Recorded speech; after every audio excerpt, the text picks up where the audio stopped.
This episode offers psychosocial education designed to inspire and motivate our listeners. The information provided does not constitute a therapeutic relationship nor a substitute for professional mental health care. If you are experiencing a mental health crisis, call 911, go to your nearest emergency room, or for listeners in the United States, text 988 for the National Suicide and Crisis Lifeline. Warning, this episode contains brain food that will lead to improved emotional and social intelligence.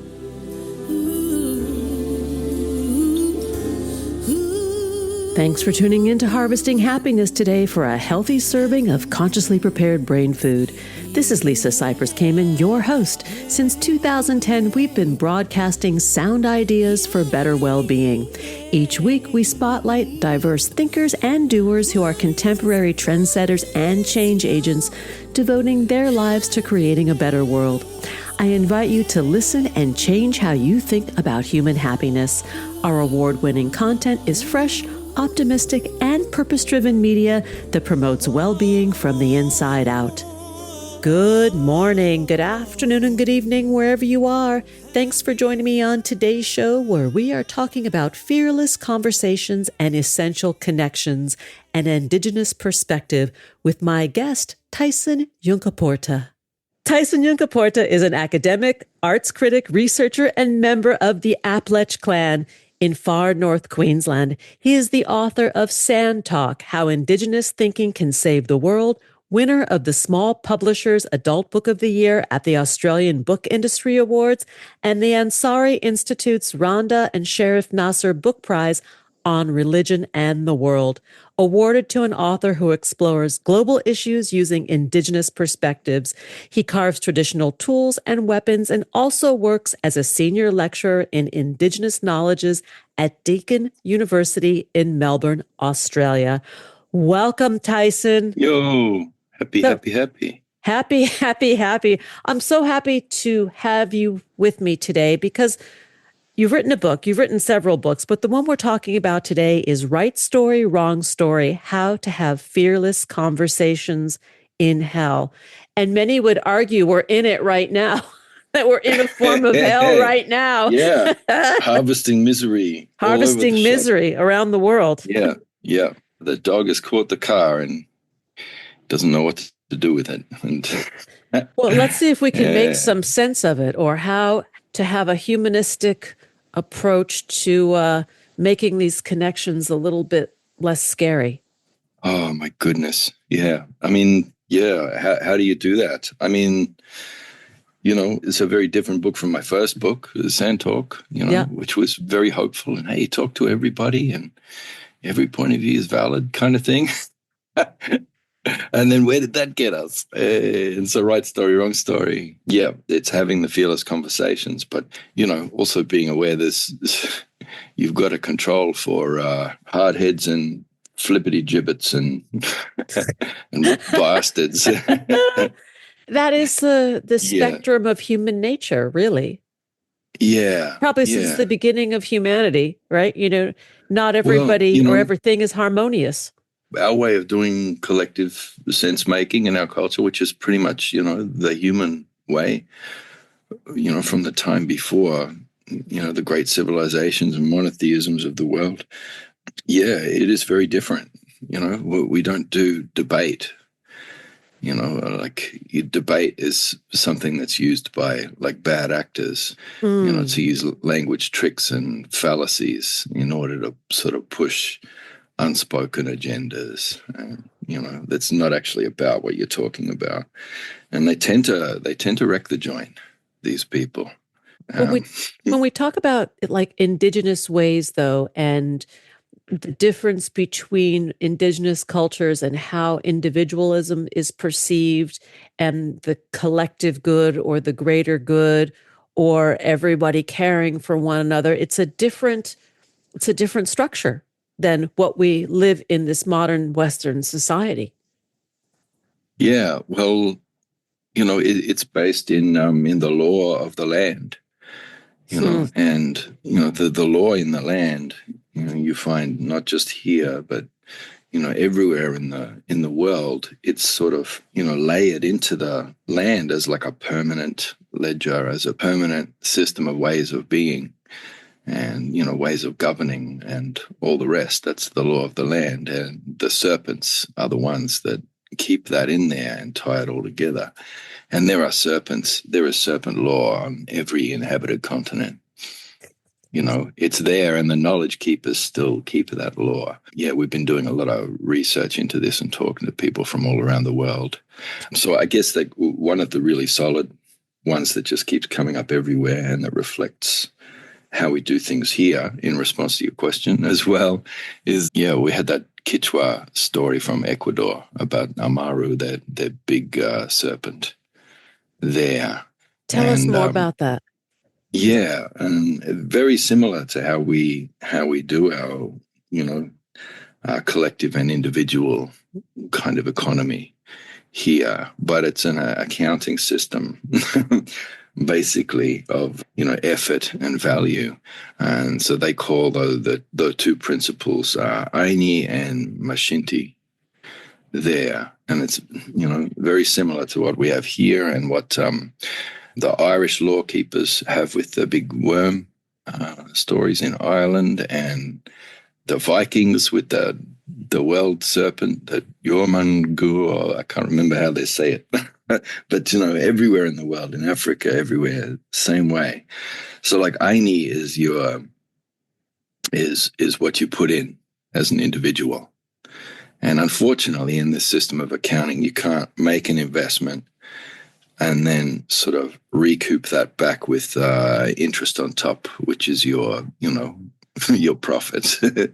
And even there is no kind of reciprocity in this of you put something in and soon karmically you get that back. That just doesn't work like that. You just give. And this is hard for people to do when they're living as an individual.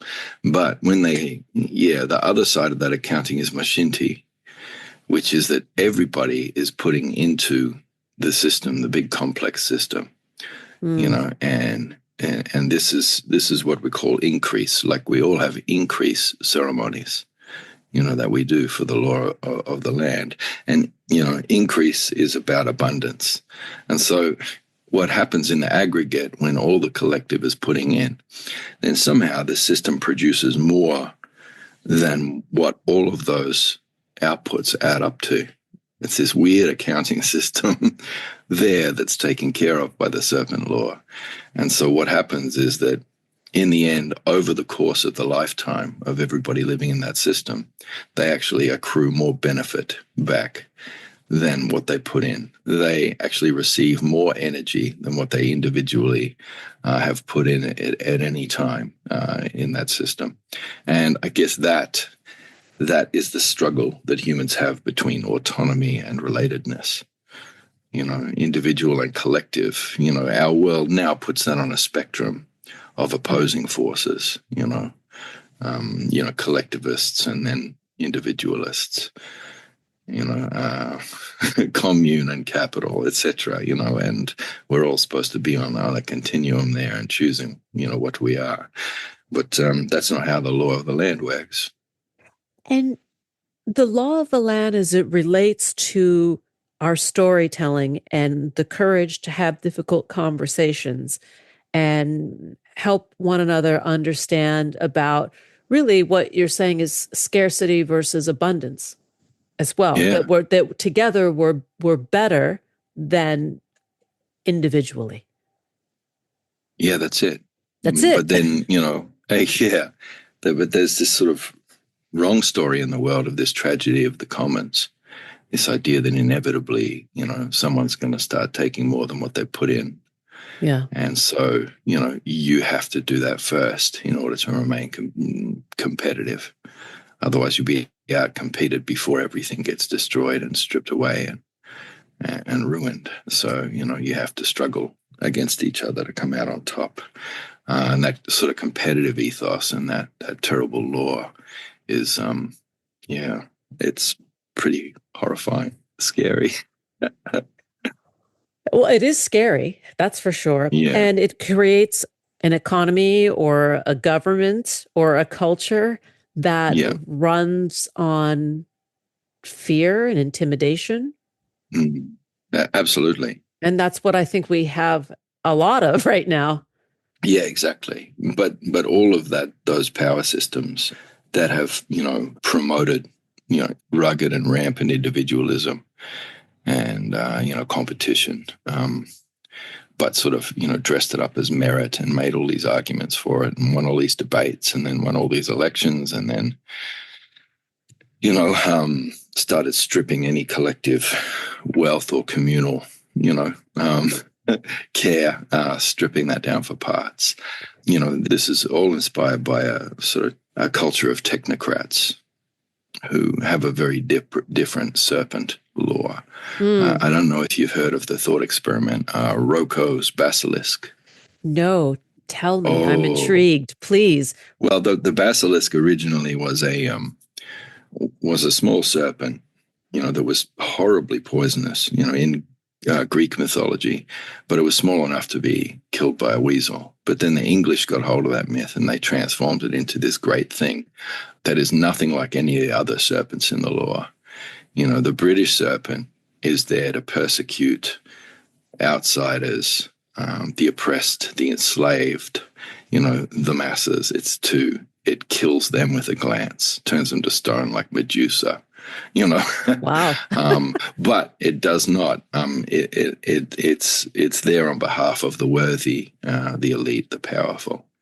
The anointed ones. Yeah. So that's Right? what they turn. And so they actually inserted that into the English Revised Bible. They inserted that basilisk in there, as a threat to the Philistines and all this sort of stuff. It was really weird. But the thought experiment of Roko's basilisk is what Silicon Valley has transformed the basilisk into, as their sort of avenging creature, avenging folklore that has become almost a sentient deity already. So yeah, someone proposed the thought experiment of an AI, a very powerful artificial intelligence in the future that knew all wisdom and knew exactly what to do with the world to fix it. That's But then scary. this thing, as it gained sentience, would then also it would start to look into all the records, in all the databases, and discover that lots of people tried to oppose its development. Now, so it's unable to travel back in time and, prevent that from happening. But what it can do is punish those people in the present. And so then, of course, it sends out drones to capture and torture, those people as a punishment. Anyone who opposed its development. Not only that, but there's this idea that it would create a simulation and then trap that person's consciousness in the simulation for eternity. But that simulation will be a simulation of hell. So that was the thought experiment. And weirdly, like a lot of organizations and individuals sort of took that seriously. And so, a lot of them are like, oh, we have to, be in service to this future basilisk AI demigod. Otherwise, it might punish us. And it's that's like really religion. weird, but this superstition has come up. They've created a god. Now, this is informed by their wrong stories, their really bad stories of, long-termism and effective altruism. Effective altruism means you have to break a few billion eggs, i.e. people, in order to, create the future utopia that we're going to live in. So effective altruism means stripping back any aid, to people who are starving or oppressed, or stripping back any aid or social programs that would help people and just let those people die. Well, And it's like Darwinism. Basically, invest everything into the machine that's going to create our future utopia. And so that's that long-termism and effective altruism. And it's pretty much that's the law of of Rocco's basilisk, which has become, this creature to eat our world. But we reckon people need to get back in touch with their old serpent law and the law of the land in order to counter this. We are going to take a pause, and then we will continue the conversation with my guest today, Professor Tyson Yunkaporta. We're talking about his latest book, Right Story, Wrong Story, How to Have Fearless Conversations in Hell. To learn more, check him out on LinkedIn. That's the only place you'll find him out there in the digisphere, I think. Yeah, but I'm not a professor. No? I'm Aboriginal, so promotions are hard to come by. I did get my doctorate back in 2008, 2009. So we don't call you professor or doctor? But no, I'm just You're just Tyson. A senior research fellow. But you can't say that as a title. You can't say, wise one. Oh, wise one. I don't do the titles. It's just Tyson is fine. Here comes that pause. We'll be right back. And that is a promise. Hang on just a minute here. Before we take that break, I want to mention how great food makes me happy and how cooking is super pleasurable with great kitchen basics. I am a big batch cook who loves the convenience of make-ahead one-pot dishes to freeze and lessen my weekday time in the kitchen. And that makes me a huge fan of Quince's 5-ply stainless steel cookware that helps me to feel and perform like a top-notch culinary pro. I like the weight in my hands and that it heats evenly, cleans easily, and makes everything from scrambled eggs to simmered sauces feel like a win. Quince has everything you need to upgrade your kitchen, from stainless steel and nonstick frying pans and chef-quality knives to sophisticated flatware and European linen napkin sets for your table. The best part? Like their clothing, Quince's cookware is half the cost of similar premium brands. By partnering with top artisans using premium materials and finishes, Quince cuts out the cost of the middleman and passes the savings on to us. And Quince only works with factories that use safe, ethical, and responsible manufacturing practices. From quick dinners to slow simmers, Quince has the cookware to make it all better. Go to quince.com/HHpod for free shipping on your order and 365-day returns. That's QUINCE.com/HHpod to get free shipping and 365-day returns.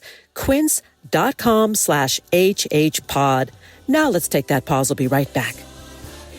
Harvesting Happiness is rooted in science. Our work facilitates applied positive psychology practices through media and consulting.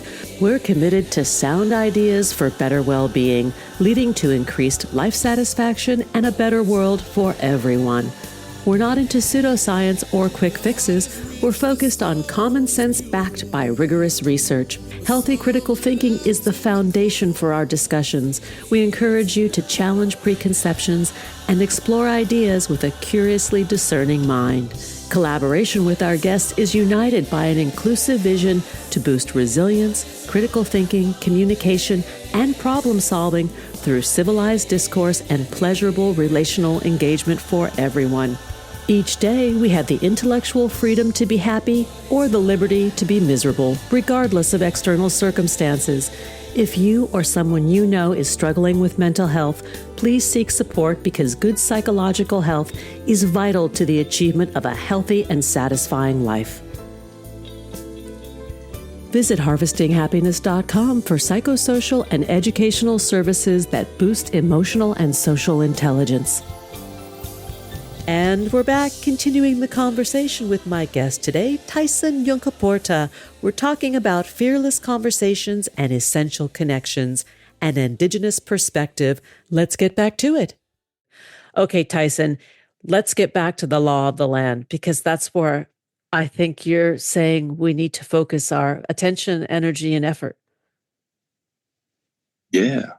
Well, yeah, and that is where the happiness is. The land is a system where, everything that you put into it, distributes benefit and creates increase. across deep time and across generations, and even in your lifetime. Everything you put in, you can expect to get back 100-fold if you're doing it right.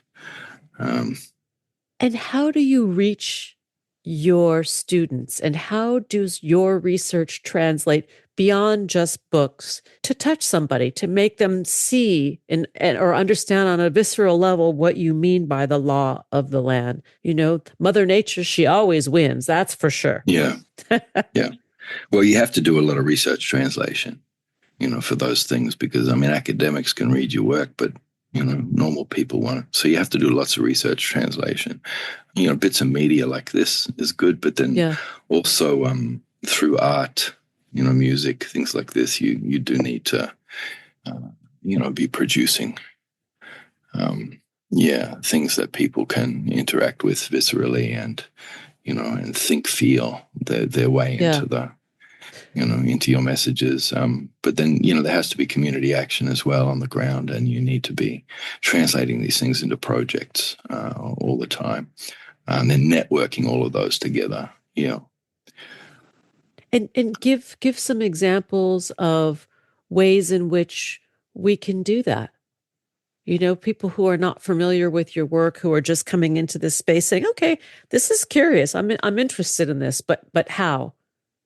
Yeah. Well, there is, a kind of Indigenous embassy, that has protocols. Or, when we reach out and when we voyage to meet other people, or connect, with your neighbors, and you meet for ceremony and you exchange gifts, stories, all of these things. This is really good work to do. Yeah. That joyful everybody work can do. Yeah, to actually be connecting, networking, making kin, and it's the differences in how you do your border work. We all have these iron borders around our identities, individually, but then in larger groups, we have these territorial boundaries. And traditionally, a boundary or a border is a site of increase. It's a place to meet, it's a place where you facilitate access and flows, between one system and another system. Animals are always flowing through. Most of your biodiversity in any given place is going to be migratory or seasonal. These things change. And so in this kind of conception of time, place, which are not separate things, your border work becomes different. And you make embassy with human and non-human others, and you facilitate access in that way. So, we have rituals and protocols for these things that are, might be of use to people if they want to do that kind of thing. Yeah. Well, a border's not a wall. That's what immediately pops into my mind as you're saying, you do your border work, where a lot of Western ways are about making the walls, defining the space three-dimensionally. Yeah. And what you're saying is the opposite. But what's exciting, we've got a lot of people in the world throwing up walls now, but a wall is an invitation to a conversation. So, you're having that fearless conversation in hell. A wall is a good place to start, that big hellish boundary that's been thrown up, this barrier. I like that. Nature doesn't like a wall, and, it becomes an invitation to populate that wall with all kinds of flourishings. There are lichens and mosses that grow on that wall, and ants make a home in there, and then spiders come after those ants, and there's spider webs all over it, and then there's graffiti, and there's drug deals that happen along there, and wonderful trysts with lovers who are creeping into the shadows and finding ways to make their own relation there under that wall. It's a place where people will gather and meet and sit, and then cracks form in the wall. And, these things are populated by more life. Birds are sitting up there eating that life, and then their dung fertilizes, things to sprout in the wall and take root and, make the cracks bigger. Eventually every wall is an invitation to create a site of increase and, creativity and change. All walls are an invitation like this. So as we look around the world now and wonder what the hell we're going to do, it's a lot. It's good to see it as an invitation to come sit at these borders and make kin together. Come into embassy. Ritual embassy. Mm-hmm. And there are those who say, well, the bigger the wall, the taller the ladder, that there will be those who will want to bridge that wall and get to the other side and who are willing to bring the bigger ladder. Yeah, walls make tunnels. Walls create, all kinds of interesting things. So I guess we just need to remember that and keep digging. Keep digging. When one goes back to the law of the land and tries to educate the Western ideologies that are not working out so well for us right now. Yeah. What do you recommend, or how do you recommend that we summon the courage to have those conversations in hell? Yeah, well, I guess, you got to remember that, in all of these settler ideologies, even the ideologies of liberation, the border work is bad. People try to create these enclosed systems, around their particular group or tribe. Tribalism. They create, impermeable membranes around themselves and restrictions on others, around how they will interact, rather than negotiating, negotiating protocols. It's, people try to lay down those iron borders, and all settler ideologies do this. Even the ideologies of liberation tend to put people in cages. Good point. So it's So if you're coming from that side, from the side of the liberators, then you need to look further afield than just the Anglo-Western, ideologies. The very, very limited menu you've been offered. I would say we've been sold. We've been sold, right? Sold a bill of goods. Yeah, and it's the whole neoliberalism thing. You have to become this self-managing subject, with no support. So you have to become this, corporation unto yourself. You have to do your own branding, and do your own, internal regulatory stuff with how you interact with the world. And it's not a good way to be. So there are actually collective, cultures and protocols in the world that are, could inform heaps better politics. Tell us where to look. Yeah, like to your neighbor. To your neighbor. Yeah. So simple, right? Yeah, and I mean, diversity is a superpower. Oh, completely. When it's not approached just as an effort to produce equity, which has some terrible financial meanings to it as well, equity. But when it's not just there to produce equity, and window dressing, sort of, these are all the different people we've got here. When it works as something that brings, like a few different perspectives and particularly skill sets, specialist skill sets, into a team of people, a group of people, then, there's nothing you can't solve together. Because, you have that, you have that power of diversity, to draw on. And the collective to find wisdom. Creative.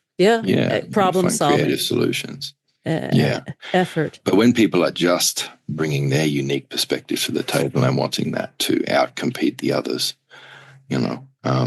or to gain dominance or gain empowerment, that's a problem.